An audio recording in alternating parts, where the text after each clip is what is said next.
used to see my neighbor land and I say, yo, fuck that, man, I cut that because it's a shared land. You see me? But every time me take care of my land and she neglect for her land, guess what? We them come over my place and infest my place too. You see me? So if you alleviate that, I just start cut one well, I just cut both of the land. I say this, we say that. Now for a time I see other people pick me and fuck up on me and say, yo, I know my picnic, so I'm in a business with that picnic there.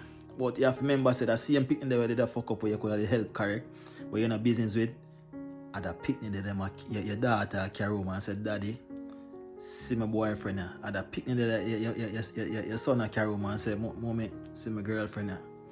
You see me? It's a collective effort for grow the youth them, man.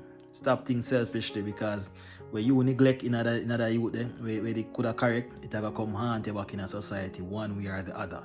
You see me?